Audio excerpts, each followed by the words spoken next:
This lesson is on the Inquisitions, and it's plural because there were two major ones, the Medieval Inquisition and the Spanish Inquisition, both of which we'll talk about in this video. And the reason that this is included in our section on historical apologetics is because just as we saw with the Crusades, there's a lot of misinformation out there. And all you need to do is hear the word Inquisition and what comes to mind because of the secular media and because that's what everyone's been, I guess, brainwashed to think or have been miseducated to think, is that the Inquisitions were a time of religious oppression, intolerance, torture, and death, and a mad fanatical church, and all those things. So we're going to try to dispel those myths here in this video. Now, it's important as kind of a bit of a historical background to talk about Saint Dominic de Guzman. And you've all heard of him. He's obviously the founder of the Dominican order. The Dominicans and the Franciscans were the two first major mendicant orders in the church, both founded in the early 13th century. And this particular image I really like is by one of my favorite artists, El Greco, and it shows Saint Dominic in prayer. There's an important connection between Saint Dominic and this particular subject. Saint Dominic worked at a time when the Inquisition hadn't been formally established, but he worked against the Albigensian heresy, which was really the whole reason for launching the Inquisition in the first place. Now, the Albigensian heresy was extremely dangerous and pernicious because really it was just a new form of Manichaeism, which was just Gnosticism. And in Albigensianism, they followed the Manichaean idea that there was a good God of spirit who created the spiritual world, and there was the evil God of matter that created the material world. The two were constantly opposed. The human soul is good, but it longs to be free from its evil prison, which is the body, and so forth. Well, those sound like weird ideas, harmless enough, except when you come to the Albigensians, because they really took it to an extreme. See, for them, since matter was bad, procreation was bad. Having babies is bad. Therefore, they were against marriage. As a concession to people who wanted to have sex but did not want to have kids, they sanctioned and condoned homosexual sex as a good alternative. They thought that death was a good thing. In fact, they took that to such an extreme that they preached that suicide was a good thing, because if you kill yourself, you're free of this bodily prison that we're all stuck in. And as you can see, this was a very dangerous heresy, right? It's against the family. It's for homosexual sex for its own sake, really.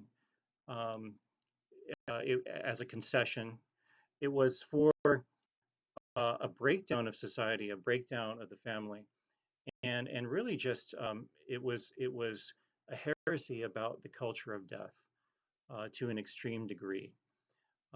They didn't respect laws. They were all about just, life is short, let's get it over with. They had elaborate forms of suicide, fasting to dangerous extremes, including a form of fasting that was suicide by starvation. So anyway, the Albigensians, they were bad news, and they were very prevalent and grew extremely quickly in southern France. We're talking about the late 12th century. This was the rise of Albigensianism. And this is exactly when St. Dominic came into the picture. So St. Dominic went to southern France to preach against the Albigensians because he wanted to convert them back to the faith. And there's a tradition about him in the Rosary. I personally, I personally tend to believe this tradition because 13 different popes over the centuries have believed it. But then, there are others who say, well, there's not enough historical evidence, and there are people I respect on both sides of that particular issue. But I personally have no problem in believing this tradition. Anyway, the tradition goes like this. Saint Dominic went to southern France to preach against Albigensianism, and he was not having much success because the Albigensians were very stubborn and very close-minded. So he fasted and prayed and worked really hard. He was just doing his best, but not getting anywhere. So one day he was just, frustrated and crying out in prayer, and the Blessed Mother spoke to him and said basically that the way to win the heretics back was through her Psalter. Now, her Psalter meant the 150 Hail Marys because there are 150 Psalms, and the Psalter for the illiterate people, since they couldn't read the Psalms, was to do 150 Hail Marys. That was called the angelic Psalter because the Hail Mary contained words of the angel Gabriel to Mary. Keep in mind back then, as we said in an earlier lesson, there wasn't the full Hail Mary yet. Hail Mary would have sounded like this: Hail Mary, full of grace, the Lord is with thee. Blessed art thou among women, and blessed is the fruit of thy womb. That's it. There wasn't Jesus, and there wasn't the whole second part of the Hail Mary. In any case, what Dominic did is he took Mary's message to heart, and he incorporated the Psalter, the 150 Hail Marys. He incorporated that into preaching on the mysteries of Christ's life. And so he would preach about the mysteries, pray the Hail Marys, preach about the mysteries, pray the Hail Marys. And he went about Southern Europe doing this and received amazing results. He was able to convert many Albigensians to the faith. Now, of course, part of that is the effectiveness of the Rosary, which is not to be underestimated. But another part of that too is the great sanctity of Dominic and how close he was to God. So the Rosary was born in a time of heresy. It was born in a time when a great threat against Western civilization was the Albigensian heresy. And this is the historical context for the Inquisitions that we're about to discuss. All right, now, like I did with the Crusades, you might recall when we did that lesson, I had kind of the first go-to argument, which is the real take-home lesson. And in the case of the Crusades, it was that they were defensive wars. They were not offensive wars. And then at the end of that Crusades lesson, I talked about 5 different main arguments, kind of talking points. Well, I'm going to do the same thing here. We're going to start with the main argument here, and then later on at the end of the video, I'll give 5 or 6 talking points. And that's so that even though I'm going to give you a lot of what I consider important details in this lesson, human beings tend to forget things. That's just human nature. So I want you to focus, not for the test, but for life, on the things at the beginning and the end of the video. And so let's begin with this overarching argument and kind of this overview of how we should understand the Inquisition. You see, the image of the Inquisition being an act of religious intolerance and suppression is completely off the mark. Now, again, I'm not going to be unrealistic and deny that mistakes were made. I'm not going to do that. But just as with the Crusades, the overarching way of understanding them was as defensive wars. The same is true here in the Inquisition. it wasn't an act of intolerance, it was an act of mercy. And that's because people were getting lynched by mobs, and this was happening all over Southern Europe, wherever heresy was taking root.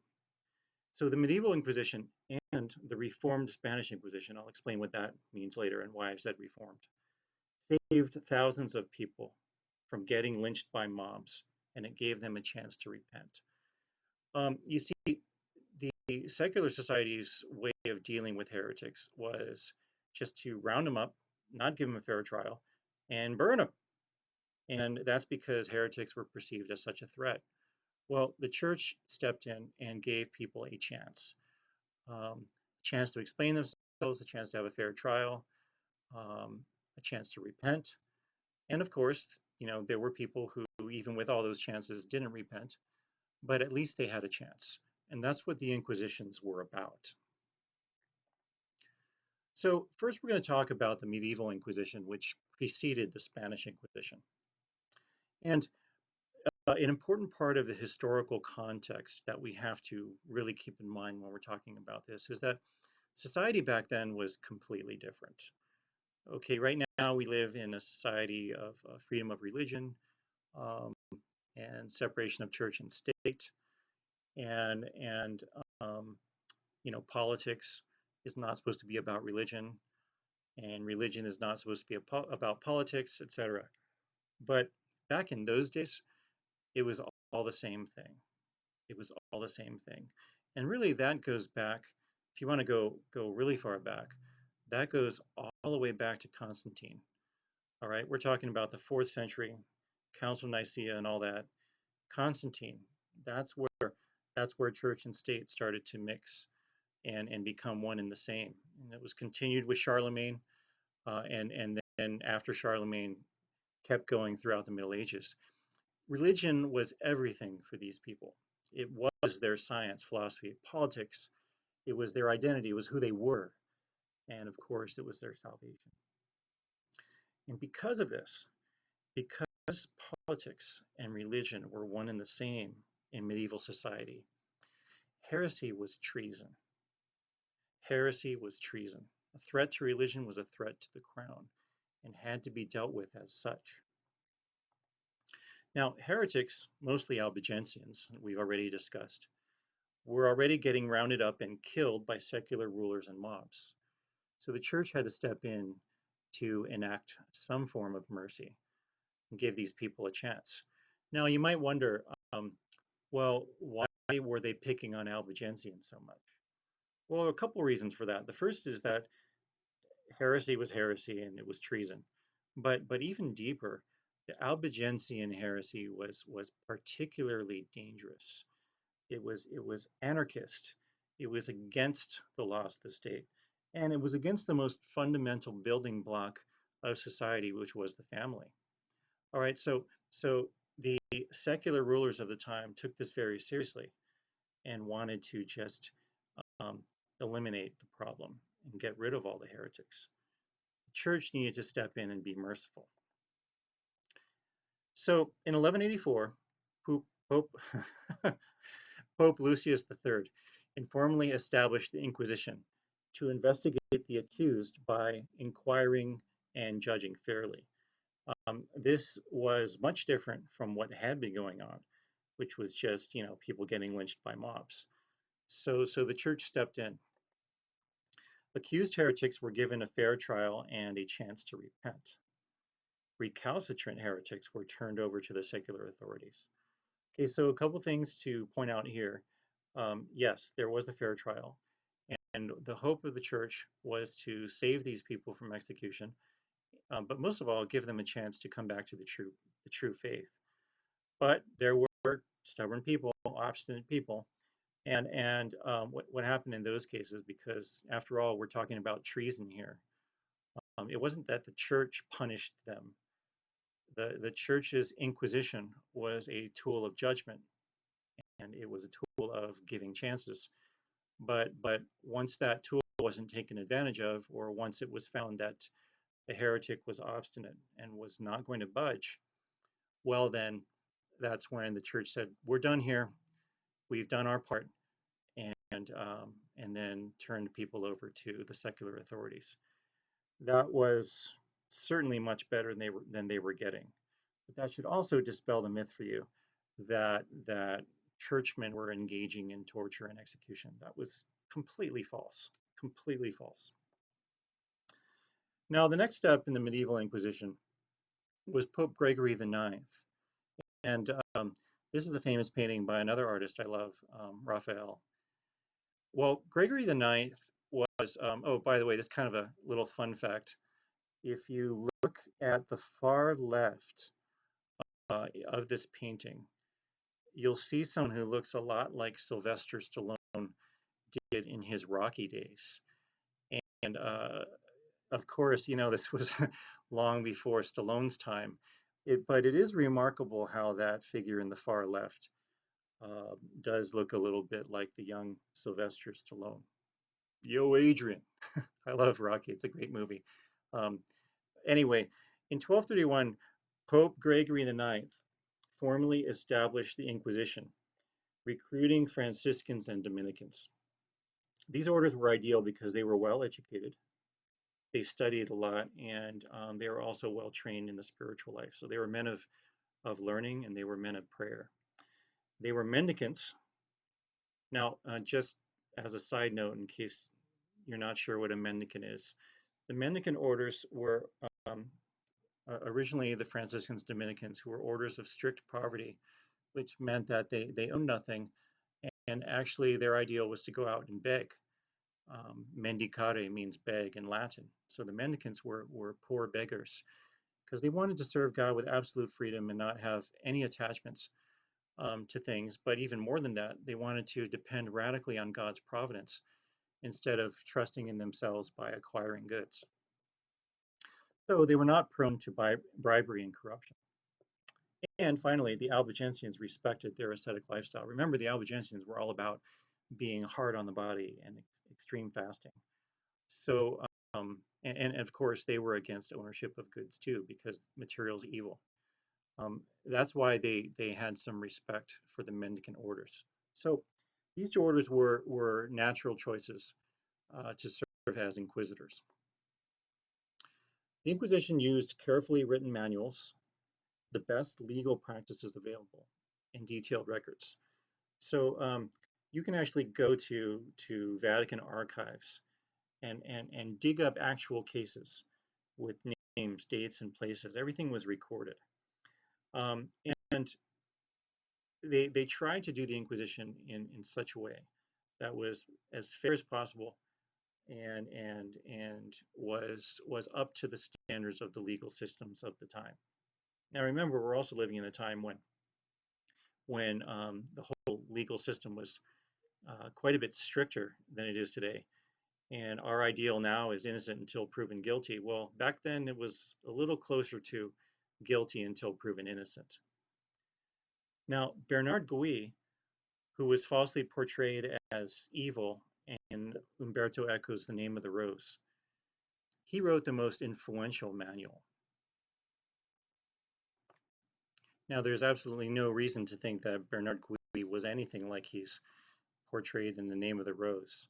But the point here is that the inquisitors took the process seriously and did the best they could to be systematic and fair. Now, what I've put here in kind of a summary form is the main stages of the medieval Inquisition. So first there was a 30-day grace period. Okay, the inquisitors would arrive in a town and make their arrival known. And then from the day of their arrival, there were 30 days during which people could come forward and just confess. If they did that, they would, spare themselves the process of inquisition and spare themselves any severe punishments. So they could come forward and confess. It was also time, though, to kind of, or for the townspeople to, make sure that they had the right list of accused people, and make sure that they could gather enough testimony before the Inquisition started. So the grace period really had those two uses. But the reason it was called grace period is because it gave people a chance to just come clean, instead of having to go through the process. And many did. Many, instead of like, or many heretics, I mean, instead of, subjecting themselves to the whole ordeal of the Inquisition, just came forward and confessed, and they were let off with a much lighter sentence. Now, one thing that is true, unfortunately, is that some of those came forward, confessed, did their penance, and then just went back to being heretics. That did happen, but uh, at least this gave sincere people a chance to come back, even though the insincere people wouldn't. So after the grace period, that's when accusations were brought forward. So people were actually named as possible heretics, the list of accusations. Then there was a period of confinement. Now, this doesn't mean throwing people into prison. That's a common misconception. Confinement usually was some kind of house arrest or just a curtailment of mobility, of going out. Um, and it rarely included torture. Um, there were times when maybe food was rationed or people were made to feel uncomfortable just to remind them of the seriousness of the situation. Um, but in cases where it seemed warranted, torture was used, although it was never used more than once. And I think we also need to keep this in perspective. Um, this is this is what basically everyone did. Now, I'm not saying that as some kind of justification of torture. I don't mean that at all. All I mean is that the Inquisition wasn't being different from other legal procedures of the time that did sometimes rely on torture to extract confessions. Um, there were during this time also visits of repentant heretics, like people who had come clean and confessed and turned away from their ways and come back to the fold. They sometimes went into to the confined accused people to try to talk some sense into them, charitably, of course, and persuasively. And then finally, if after the period of confinement the accused did not um, admit to any heresy, that's when the trial would take place. Now, you might be asking yourselves, well, couldn't couldn't just people's enemies accuse them of being heretics in order to try to get rid of them? Well, not exactly, and for two reasons there as well. The accused had a right to know who the witnesses were. This wasn't true in the early Inquisition, but it was later on. Um, and well, no, let me rephrase that. That wasn't exactly true, but what was true, even though the accused didn't know who the witnesses were, what did become true later on is that they could tell the inquisitors, they could like give a list to their inquisitors and say, "Hey, Mr. Inquisitor, these are my enemies." Blah, maybe put 10 names, 5 names, whatever. And if the inquisitor saw on that list of enemies that the person had that uh, one of the key witnesses accusing was on that list, they would discount the witness. They would discount the witness. All right. So that was an attempt at fairness. The other reason that false witnesses didn't, usually come forward is because if it was discovered that someone witnessed falsely, for example, maybe they went through the trial and the inquisitors found no evidence, which meant that the accusation was probably false. Well, it went extremely poorly for those false witnesses, and they were often subject to the worst penalties. So that again was an attempt at trying to ensure fairness for the accused. The next step was judgment. So the bishop and inquisitors were required to seek the counsel of 30 to 80 boni viri for deciding the verdict and sentence. So they had to decide first, is the person guilty or not? And second, if guilty, what type of punishment does the person merit? Um, Notice here something very important, again, for ensuring fairness, is that it wasn't just one person passing judgment. There was the bishop and inquisitors together. They had to confer and they had to agree. And they um, they sought the counsel and paid attention to the counsel of a good number of impartial people. Now, boni viri just in Latin means good men. Most of you knew that.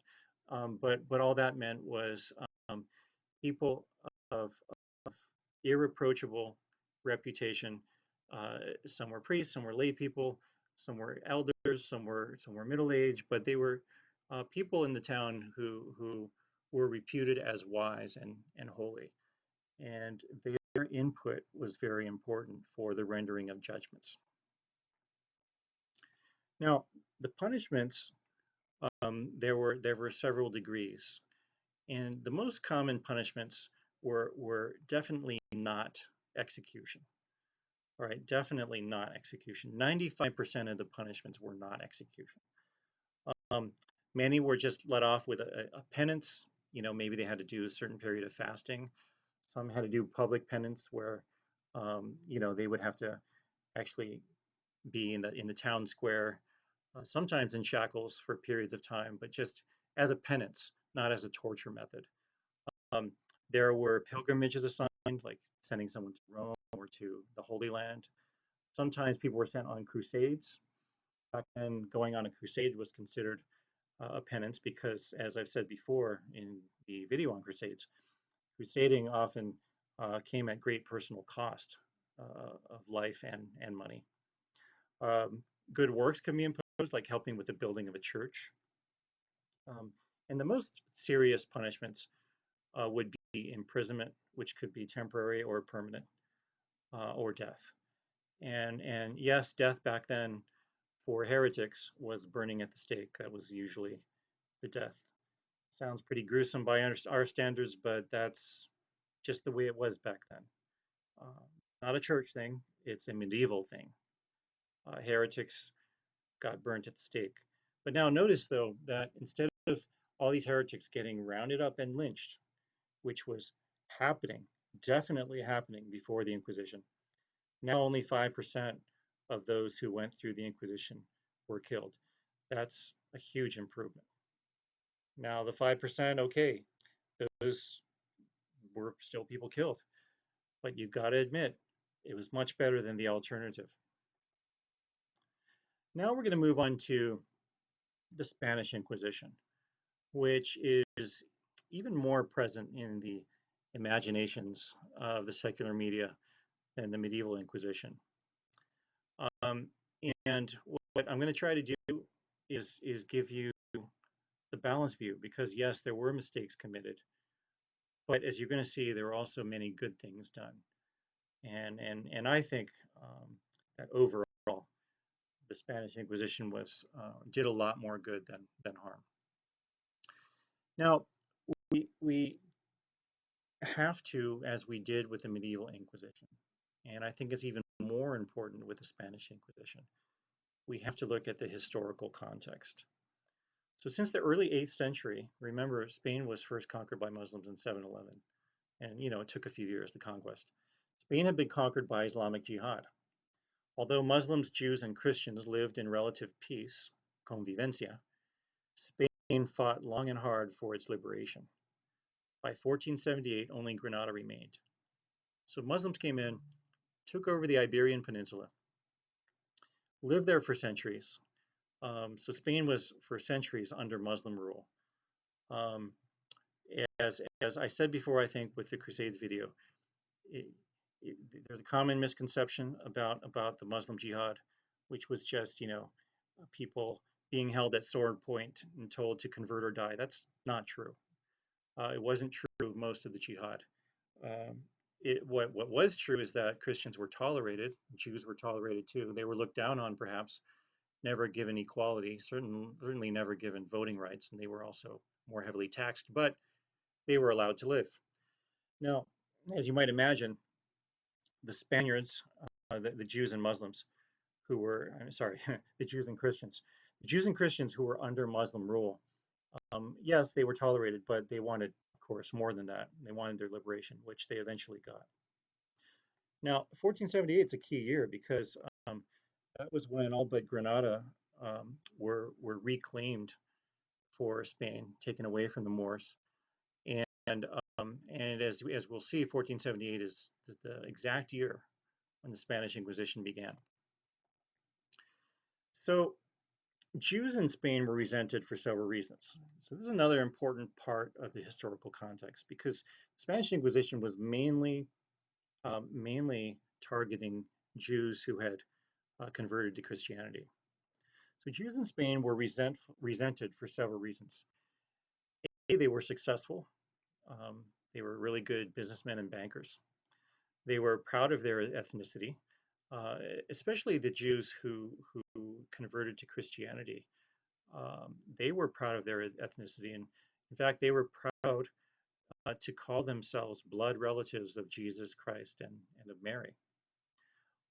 C, anti-Semitism had taken hold in Western Europe, and it was already spreading like wildfire through France and England. It came later to Spain, but it eventually did come. And D, people feared that the Jews, like the Muslims before them, would take over the country. So there was kind of this paranoid fear. You can imagine why, after hundreds of years of foreign domination, how such conspiracy theories could come up. I certainly don't think that conspiracy theory was true, but that's why people came up with these rumors and started to think this was going to happen. So in 1391, thanks to the rumors, urban mobs in many different cities throughout the country rounded up Jews, forcing them to convert or die. Most of those who had been forced to convert, los conversos, chose to remain Catholic. Well, of course they chose to remain Catholic because they were afraid. So we could probably say that many of those first generation converts who were or converted under duress, we could probably even say that their baptisms weren't valid, because you can't force someone to be baptized against his will. However, out of fear, they stayed Catholic, and then they had kids and they had grandchildren who stayed in the faith, and those people became very good, devout, practicing Christians.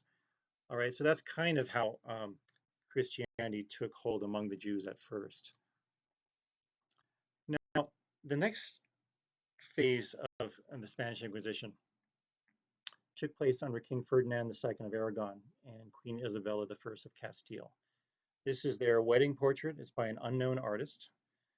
And this was an important moment for Spain because it was effectively the unification of the country. This marriage unified the two biggest kingdoms of Spain. Therefore, it's considered the unification of Spain.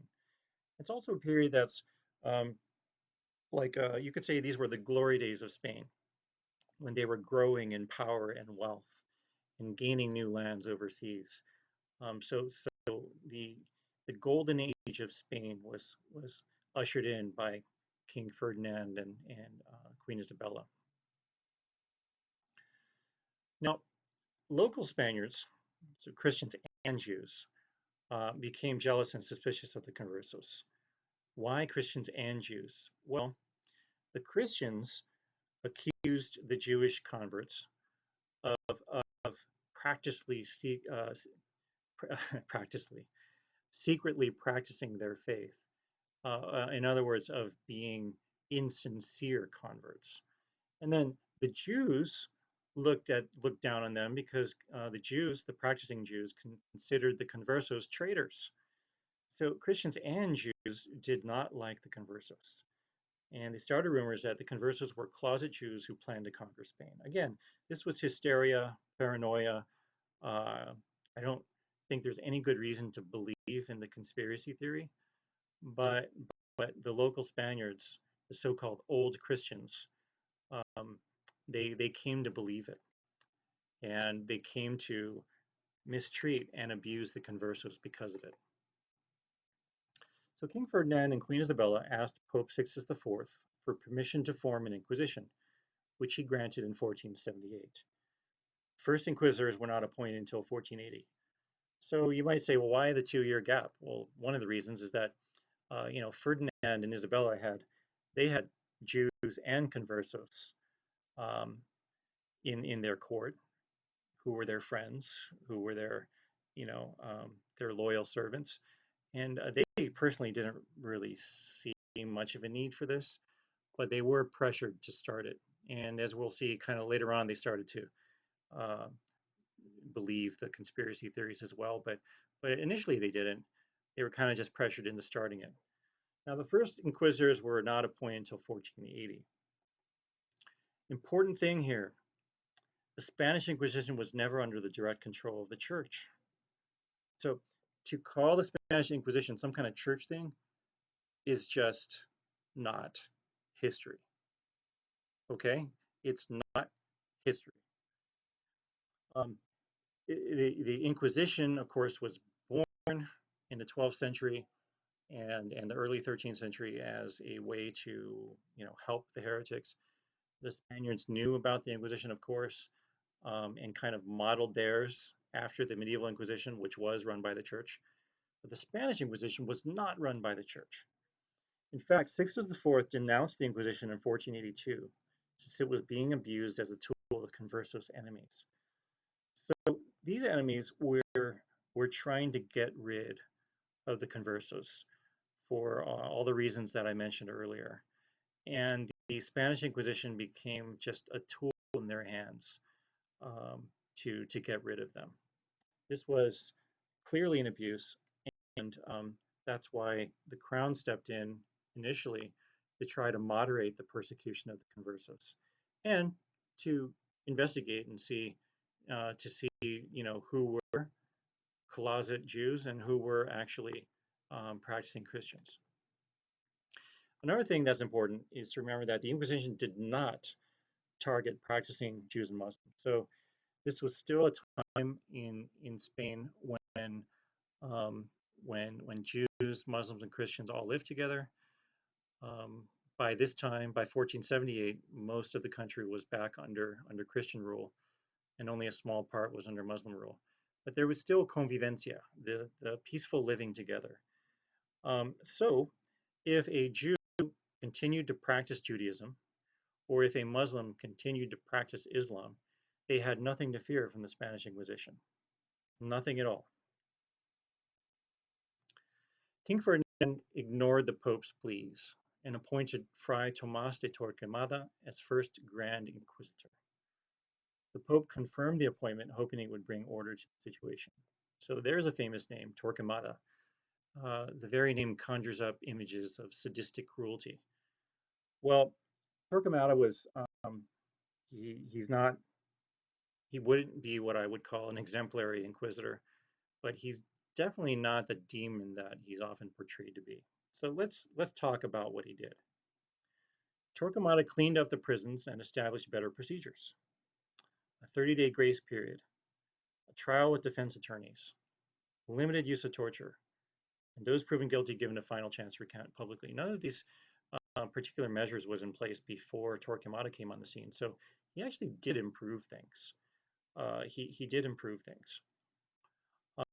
Many conversos fled or confessed during the grace period. So they used that chance that Torquemada established, basing this grace period, of course, on the earlier medieval Inquisition. And many people took advantage of that grace period. Now, unfortunately, even though Torquemada did improve things, there were still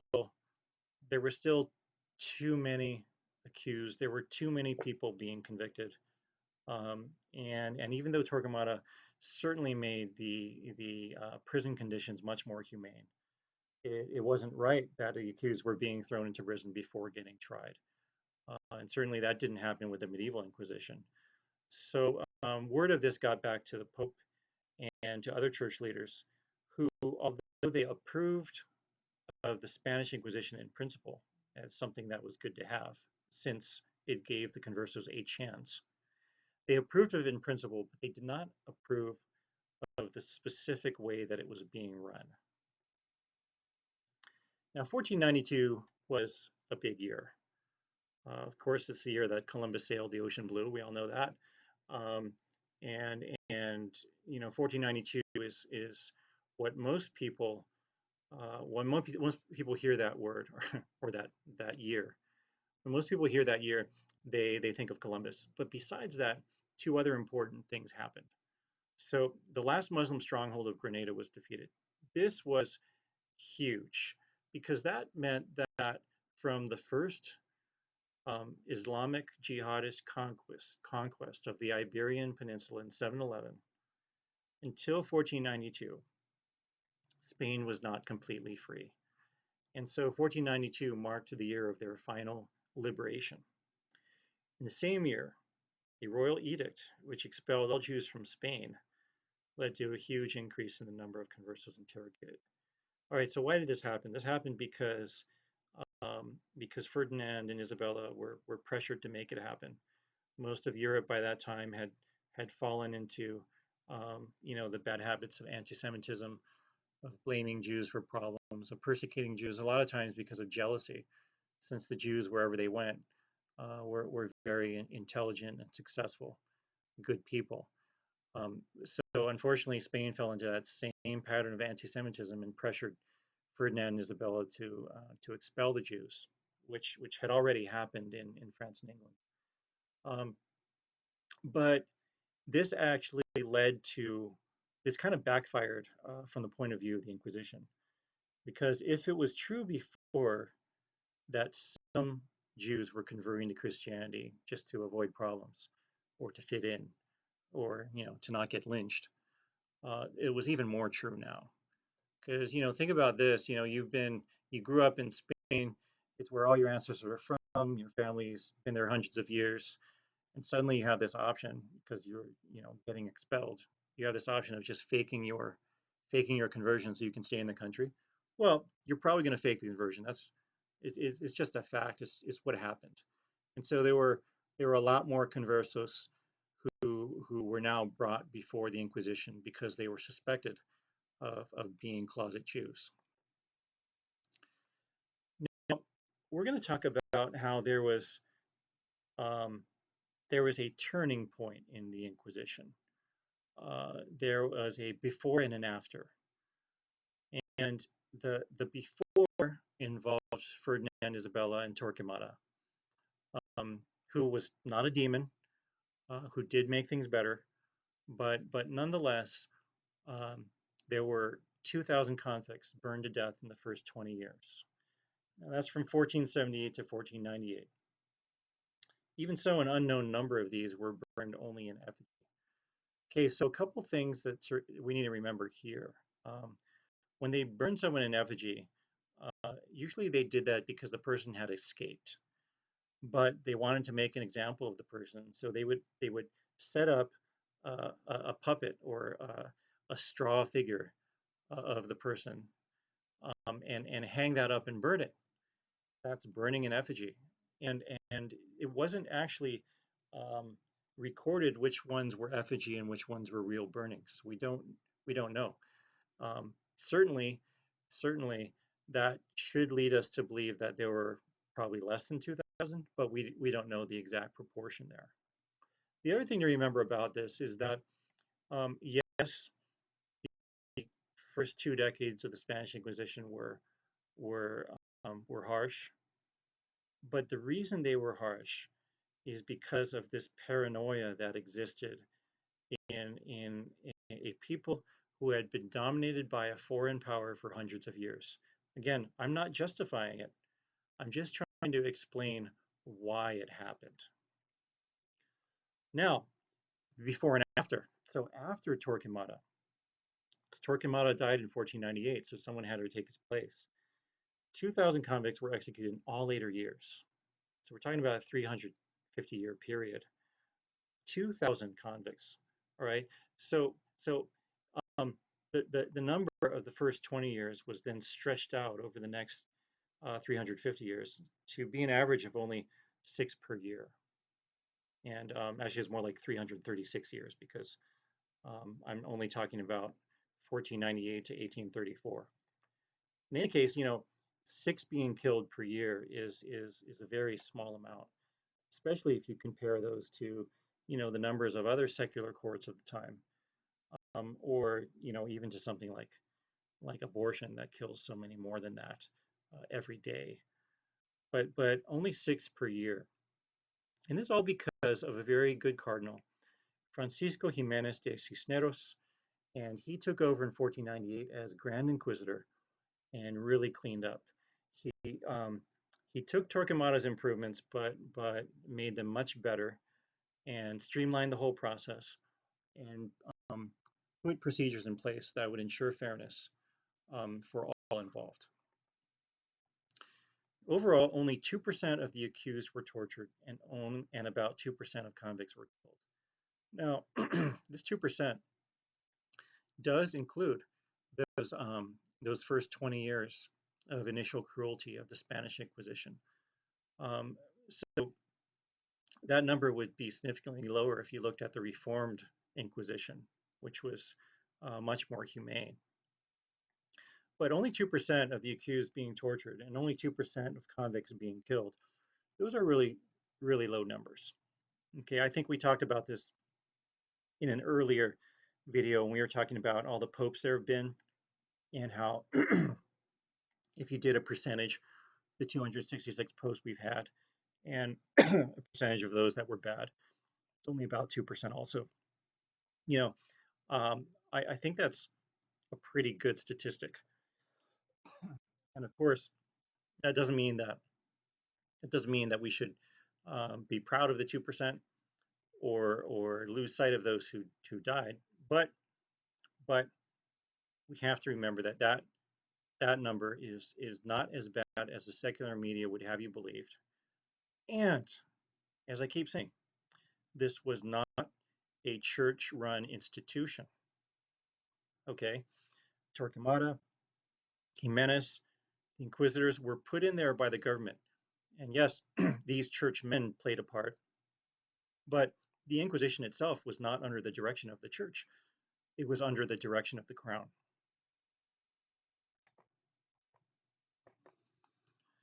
Now, 4,000 executions from 1478 to 1834. The witch hunts in Europe burned 60,000 in 300 years. Okay, again, my point here isn't to justify the 4,000 executions. It's to put them in perspective. All right, and it's not unreasonable to suppose that if not for the Inquisition, if the Inquisition had not been established, it's not unreasonable to suppose that there would have been many more than 4,000 killed. See, I don't think we should look at the 4,000. We should look at the many thousand that were spared. There wasn't a similar institution for the witch hunts, and look at what happened: 60,000 deaths in 300 years. So the Spanish Inquisition saved more people than it condemned. No major court in Europe executed fewer people than the Spanish Inquisition. To put it in perspective, damaging shrubs in a public garden in London was a capital offense, right? You could be killed for that, for stepping on a bush wrong, or pruning a bush too much. Um, why am I mentioning this? Because capital punishment was significantly more common back then in this period of European history than it is now. And so we have to look at the fact that the Spanish Inquisition reduced the number of people who died thanks to capital punishment. Now, Inquisition jails were the most humane in Europe. Jails at this time were nasty places for the most part. I mean, jails are never pleasant, right?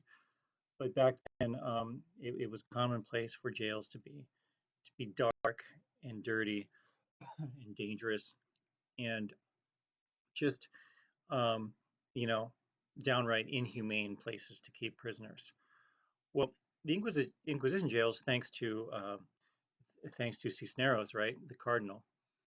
He was able to make it so that Spanish Inquisition jails were desirable, and the word got around, and people in secular jails heard about that, and there were records of people who were not blasphemers and were not heretics, but pretended to be so that they could be transferred to the more humane jails. In 1530, the Spanish Inquisition shifted its focus to Protestant heretics. And that's because by this time, by 1530, the whole converso problem had pretty much blown over. It wasn't an issue anymore. But what was an issue, thanks to the Protestant Reformation, was the conversion of more people to Protestantism. Which, remember, this is still a time when church and state are one and the same thing. That was considered treason, and so that's why the Inquisition would have targeted them. Now, this helped create the Black Legend. So the Black Legend is basically a propaganda campaign of England against Spain. And the English were very good at propaganda because they made good use of the printing press, whereas Spain did not. Spain, the wealthiest and most powerful nation in Europe, had enemies, and its two greatest enemies at the time were France and England. Well, England really went to town on them in the press and published all kinds of pamphlets depicting the Spaniards as evil, um, backward, sadistic, oppressive, and any number of things, because it was their way of trying to win the war.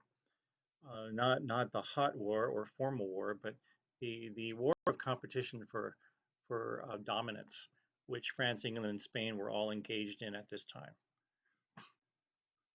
Now, the Black Legend was an anti-Spanish and anti-Catholic smear campaign conducted by the now Protestant English. It still affects our perception of the Spanish Inquisition and the conquistadors.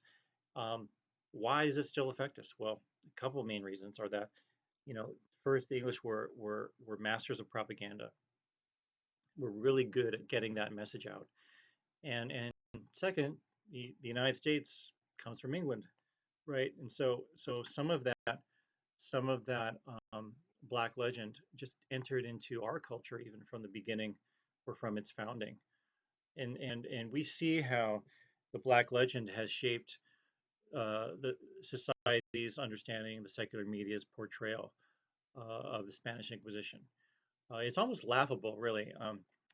Not only the fact that people just accept as a foregone conclusion that the Spanish Inquisition was all about torture and intolerance. That's laughable. Even the fact that supposedly respected people in academia will say stuff like that. But the other thing that's laughable too is you'll see some of these depictions, some of these Black Legend depictions of Spanish inquisitors, and you'll just see how ridiculous they are. I'm going to show you some of those right now. So this is a depiction of Spanish Inquisition torture. Now, it is true that torture was used sometimes because, well, all, all societies used it at the time. It wasn't some kind of exception, but it was used in only 2% of all the cases. It was definitely not. It was definitely not a common occurrence in any way. So with waterboarding, this is actually a torture technique that's still used today in some circumstances by some governments. Waterboarding is where they, stick a soaking wet towel on your mouth, and they keep pouring water on it to give you the sensation of drowning to extract a confession. Well, here are the ridiculous things about this particular image. Um, the not ridiculous thing is that waterboarding was simply one of the common methods of torture that was employed in those 2% of cases. But what is ridiculous is you've got these figures, these dark looking figures huddled around a tortured person. And then you have a friar who's writing something down, like just eager to get this extracted confession. And then you have some other instruments of torture on the back wall there. But why is this so wrong? Well, first of all, um, remember the Inquisition was not run by the church; it was run by the state. But even so, the people who did the torture were never inquisitors, right? It's just like the medieval Inquisition. The people who did the torture or who did the executions were never the churchmen. They were the secular authorities. Well, the same is true here. And here, what we see is the opposite of that. This is a black legend portrayal of churchmen engaging in torture. Or here's another one. Same type of thing. Um, you've got these hooded figures shrouded in mystery, which again is completely false. Um, these hoods and stuff. And then you have these friars there who are just kind of watching and eagerly listening for some type of evidence or confession they might be able to extract. This is all false for the same reasons. Now, the wheel was a medieval and Renaissance form of torture, where they stretch you on a wheel and would, make you go sometimes over flames, or sometimes at the bottom of the wheel you'd be dunked into some water. There were various variations of the wheel. The point here is to show just how much the Black Legend has shaped our imaginations when it comes to the Spanish Inquisition. This was another common form of torture at the time, the strapado. Strapado is just where they shackle your wrists and tie them behind your back and then hang you from your hands. This is excruciatingly painful, as you can imagine. Makes it very hard to breathe as well.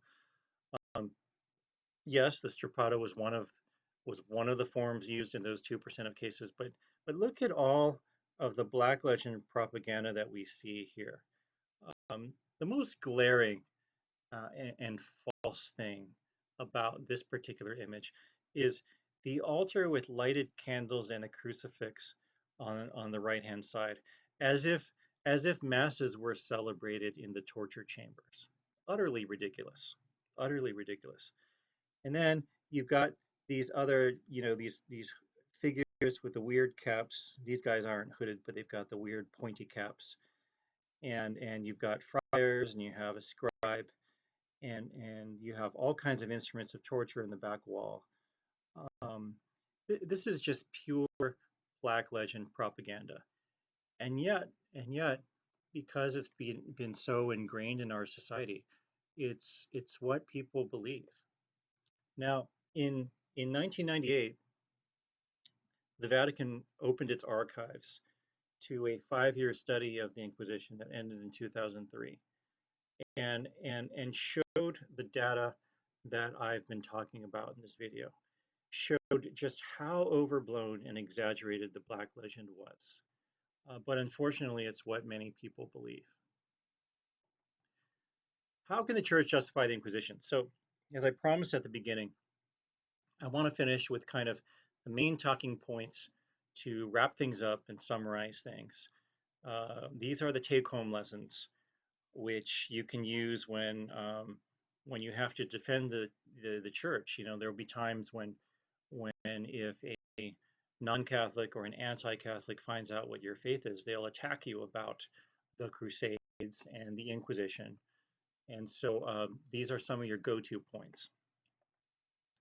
First one is that heresy was considered treason, a capital offense. This is a historical context point that simply cannot be ignored. Okay, this is no longer true, but it was true back then. It was true back then. Heresy was a very serious crime. And that's why, of course, people were getting lynched for it. And this is also why an Inquisition had to be established. Which brings me to the second point. The medieval Inquisition saved far more people than it killed. There could easily have been tens of thousands, if not hundreds of thousands of people killed. More like tens of thousands. But there could have been tens of thousands of people killed um, if not for the medieval Inquisition, because Albigensians were being rounded up and burned without a trial. So the Inquisition saved them. The Spanish Inquisition had little to do with the church. Okay, that's a really important part.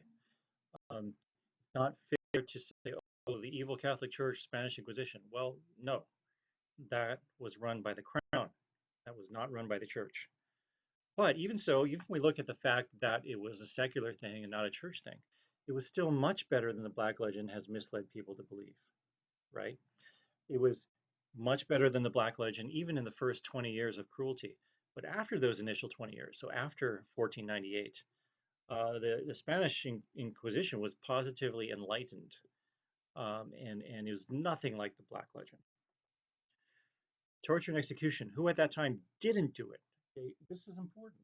Again, it doesn't justify torture and execution, but it just shows that this was how things worked back then. It was how society was back then. Yes, church and state, one and the same.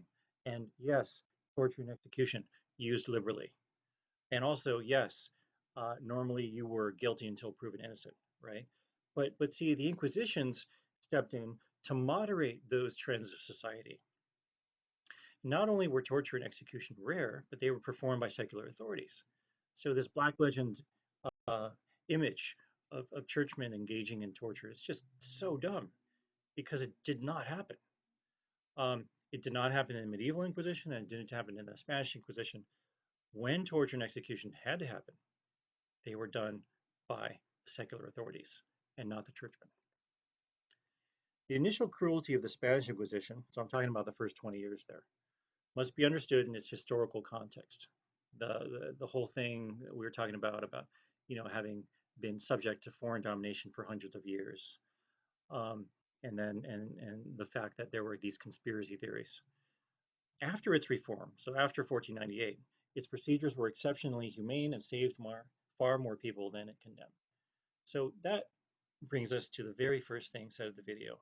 You want your number one main talking point about the Inquisitions is that whatever mistakes were made, because the Inquisitions happened, far more people were saved than were killed.